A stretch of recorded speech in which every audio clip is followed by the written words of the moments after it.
Good day mga kasipat. So ngayon pupunta tayo ng Sabang Beach kasama first si Joy Adventures at si Boss Job. First time ni Boss Job dito pero malupit, naka-jackpot agad. Pero grabe, naglabasan talaga yung mga taligi. Abangan yung ating harvest sa Sabang, and of course thank you sa ating host na si Boy Palawan Fishing. So let's go, mamana na. Ang lalaki. Wait lang, baka dun tayo sa may pisa. Ang lalaki na. Ah! Oh! Agay! Patay tayo dyan. Ang makina natin. Aroy! May malalaki! Agay! Ayan pa! Ay! Joy! Anchor mo muna! Anchor muna! Pang! So yun guys, nagkaroon tayo ng konting aberya dahil sinumpong yung makina. Palisasan na tayo. Dito tayo ngayon sa Sabang. Yun, kararating lang natin. Medyo nagmamadali na tayo kasi hapon na eh. So yun, nalaki ng alon dito. Yan, medyo maulap lang ngayon pero okay lang kasi dyan nalabas ng isda eh. Tapos bukas ng maagang maaga. Ay, nako. Ayun, bukas ng umaga, biyahe tayo ng maagang maaga. Pupunta naman ng Tres Marias. So yun, kahit ano, medyo may aberya, tuloy pa rin tayo. Tara, let's go. Ayun guys, baba muna tayo sa bangka. Nailo na ako dahil sa gitna ng mga alon eh. So bumili pa tayo ng karburador dahil nabasa. Sarado man, boy.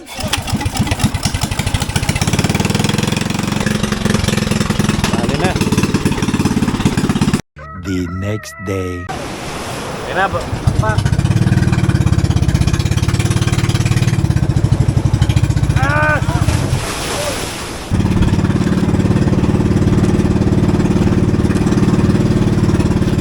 Mga kasipat, so dito tayo ngayon sa Tres Marias at dito na tayo sa spot. So kasama natin si Boss Jov, ayan, si Boy Palawan Fishing, and of course si Joy Adventures, fresh from Coron. So let's go, mana na.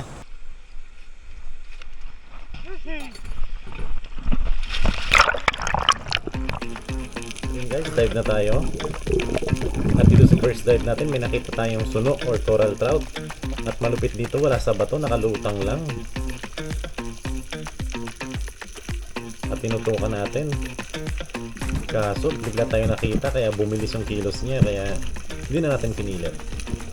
So dito warm up dive tayo sa mababaw lang. So ang daming isda, no? May mga labahita, dalagang bukid, mulmul, pero hindi na natin pinakilaman yan. So ito guys, palalim tayo ng konti, survey lang.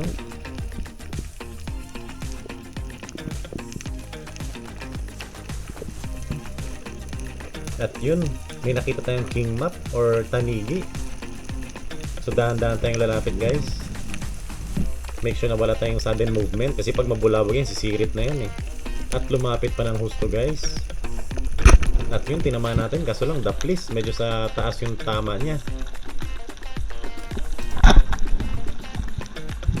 Ito guys, kinat ko na lang yung video kasi medyo matagal ko siyang na-recover. Kasi nakita kong daplis yung tama. Hinayaan ko lang siya na mapagod.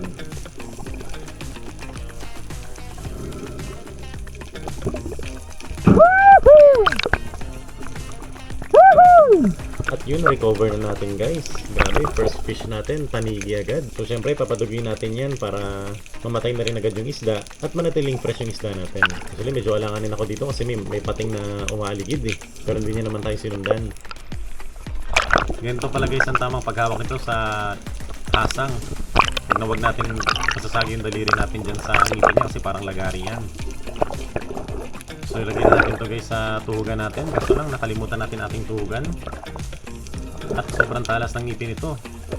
So lagay na lang natin siya sa tali para hindi maputol. At ito guys, may nakita na naman tayong tanigi ulit.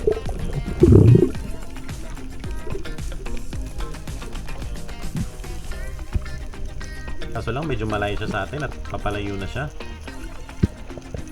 Actually, nung time na to, naalala ko yung nangyari kay Primitive Islander. Yung na-accidente siya kasi ganito yung scenario nun, yung naghahabol siya ng tanigi. Problema na, abusan na ng hangin kaya hindi ko na pinilit. At ito guys, mababaw lang. May tanigi ulit. Ewan ko, baka ito yung same din. Kaso lang di natin tinamaan, alanganin yung posisyon sa likod. Another dive guys, ito halos snorkeling lang ito. Malaking rainbow runner or tinatawag nilang salmon sa tubig alat. Sobrang sarap ng isdang to, paborito ko ito.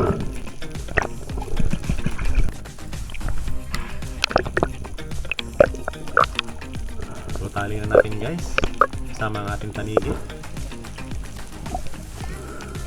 So medyo mabigat na ang ating buya, medyo nakakapagod na yung paglangoy natin, pero okay lang.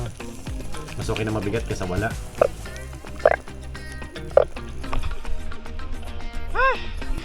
Grabe yung current dyan. Ay, sobrang pagod. So yun guys, akit muna tayo sa bangka dahil medyo nahihilo na ako. Siguro, ako kulang sa tulog. So ito yung huli natin. Ito yung tanigi. Ito sa akin, ito kay Joy. Yan, parang ano, same size lang sila. Dali pa siya ng malaguno. May malaguno pa. Tapos rainbow runner ito. Pareho kami. So, Mas malaki yung rainbow runner mo. mas malaki yung sa akin, no? So yun, sige, ayusin muna natin ito, tanggalin natin sa tali. Hindi ko napagod din ako kasi hila ko ng hilan nito, tapos ang lakas ng agos, ang lakas ng current. Kaya napagod talaga ako. Buti na lang si Ong nandito sa malapit sa atin. Kanina malayo siya, 'di ba? Sabi ko sa inyo, mahirapan tayo kung babalik tayo ulit doon. Buti na naisip niya rin na pumunta agad dito, 'di ba? Yung ko talaga yun dahil naano ko na malakas ang current. Kaya Oo. sabi ko kailangan ng bangka. Kaya Correct. kinuha ko na lang yung bangka. Oo. Alanganin. So, yun. Sige. Abangan nyo. Mamaya kakain na rin tayo. Anong oras na rin eh. Alas 11 na rin. 11 a.m. So, yun. Talagang. Yun, no? Nakadali kayo pala? Oo. Sim lang laki. Magkasilaki lang. Kaya kalaki bro? Ito, medyo Ay parang magkakapatid Bro, sila. tumagos. Kalahati ng udyong, hindi ko lang dala yung tight. Bunot? Ay, Sayang. sauce! Ay di bumuka to? Hindi Ay, nahugot nga. sayang. Sayang. Hindi nagbukas yung flapper. Hindi, dapat hinila ko kagad yung line. Ah. Sayang. Sayang. Sige lang. Ayos. Bawi. Ba, bakbak pa rin ka. Panalo, balik Kala mo. ko aakyat na. Sipag. Grabe kalakas. Mangat yan, mangat. Ay, nangagat yan. Kaya mga agis? Kaya. Yay. Yun. Yari ang bag. Ay! Nangitim ang bag. Nagitim na yung bag mo. Yung bag mong itim, mag-itim. Ah, okay lang. Look ko ah. Pagkalaki ay. Oh, nagsuka na. Ay, tinamaan yung kanyang Yung ano niya. ata-ataan niya. Baka mag-spray ah. Mhm. Yung pins kong itim, mag-itim. Yan. Ay, magitim yung pins mo itim. Hindi, okay lang. Lagay mo lang dyan. Ay, laki oh. Gumaga pa. Ay, kakainin niya yung yung isda. Tanggalin mo siya dyan.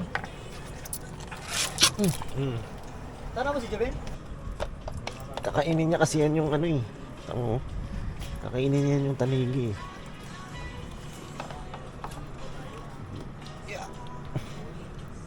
Kabira. Unahan pa tayo nito kainin yung tangi. Yeah. Ay, grabe yung kapit. Yan. Yung ngipin niya oh. Kainin niya yan eh. Ganyan lang. Yee! Sulit. Sulit ah. Uy, panalo. Ang laki ng Ang suno. laki. Sono. Yun ang panalo. Suno talaga. Mga ganyan kalalaki yun nandun eh. Dami pa, dami Oo. dyan. Magos lang doon banda pero mais na bro. Oo. Laki ng barakuda. May nakita ka? Hindi mo dinali. Yun yung sobrang makahanting-hanting. Tapos yung mga tangigi tumalan lang sa gilid ko. Oh! Malaki pa.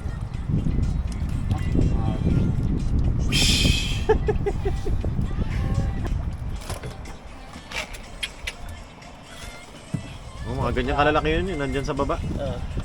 Mga 5 piraso kanina nakita kong ganyan. Hindi ko lang binaba eh. May mamsa pa ako nakita bro. Ako rin, nakita ko mamsa. Kaso lang sa baba lang eh. Madaan-daan lang. Kailangan mag-ambush talaga. Yun, Pagod. Baba tayo dito guys. Ganda ng lugar. Medyo nakakatakot lang dahil baka madulas tayo. May mga dala tayong cellphone, drone. Ganda oh. So may tulay daw dito. Tapos, doon tayo kakain. Pwede tayo dito dumaan. Tara. Yeah.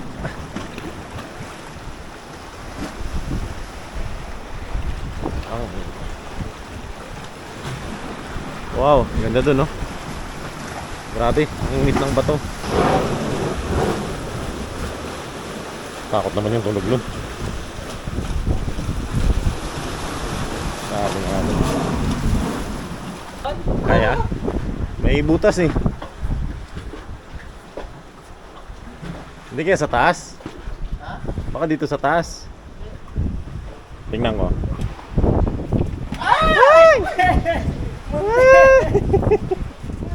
Spider-Man ah. Lalalala. Ha? Ito pala eh. Mas mahirap. Teka, try natin. Yeah. Ah. Yeah. Ay. Taas. Wow. Taas oh. Ah. Ayun, may kuweba. Sige. Tulog tayo dun guys kasi nahihilo ko. Medyo kulang ako sa tulog kasi kagabi mga 3 AM na ako nakatulog tapos gumising kami ng 5:30. So 2.5 hours lang kaya pahinga muna tayo. Grabe ganda ng view dito. Sobrang worth it.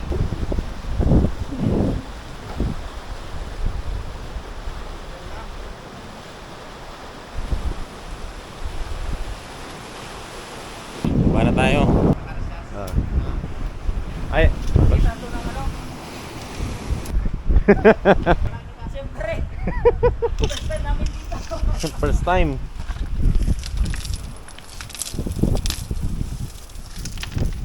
So yun, may kuweba dun. Dahil tayo iidlip para matanggal ang hilo. Yun nga. Pwede tayong pumesto dito. Oh, may cave talaga. Wow. Oh, wow.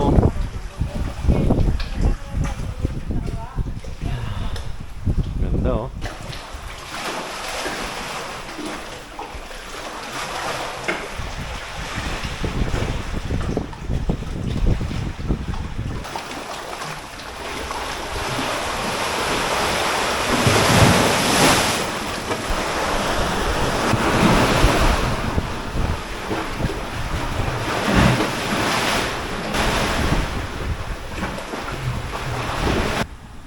Ito na guys sa ating simpleng ulam sa simpleng isla na napakaganda. Ito na yung ano mo. Tungol. Sarap ng atay ng malagulo. Ayan o. Grabe. Ayan. Doon tayo dadaan sa mga batuan. Mamaya na tayo ulit. Baka mamaya yung mga kingmak naghihintay na sa atin doon. Siyempre, makikita nyo paano namin nakita ang lugar. Ganoon namin siyang iiwan. We leave nothing but memories. Tayo pwede mag-iwan ng mga basura-basura, lalo na yung mga plastic. Ayan. Yung mga tinik ng isda, mga balat ng saging, mga balat ng prutas, mga gulay, okay lang yan. Pero wag lang yung mga plastic. So tara! Alright guys, afternoon dive na tayo, sisid ulit. Daming bait fish ngayon, kaso lang medyo chill lang yung galaw nila. Mapapansin nyo, babagal lang. So wala masyadong pelagic na umaligid. So ito may naspata naman tayong sweet lips or lipty sa Tagalog.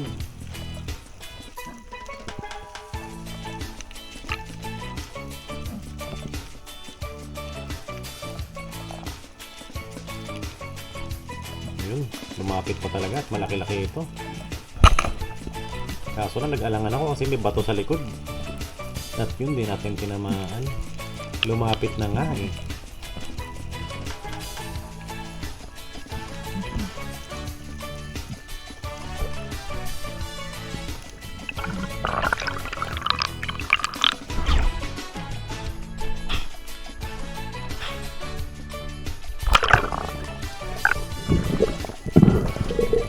Another dive tayo guys kasi may nakikita tayo ditong mga drummer fish or ilak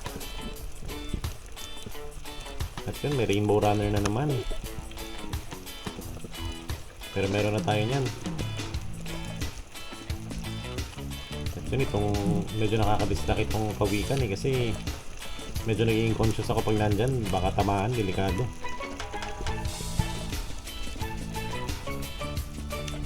So guys, ito ang ating last dive for the day. So tago tayo dito sa likod ng bato na to.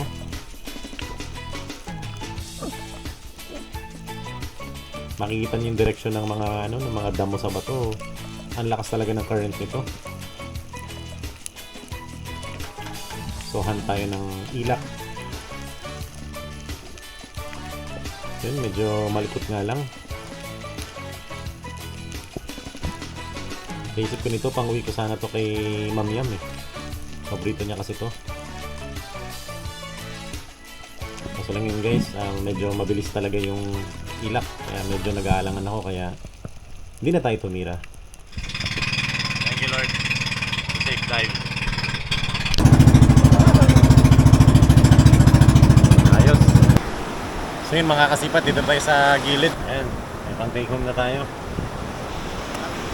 Yes sir. Triplets. Ayun oh. Dalawang team na.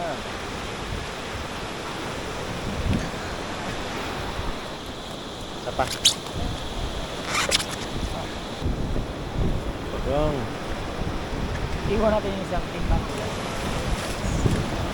ay, Sakit ya. yun talaga, dapat ganun. Yung bangka, dapat mainit para kitang-kita ka. Dapat ganun eh, no? Doon.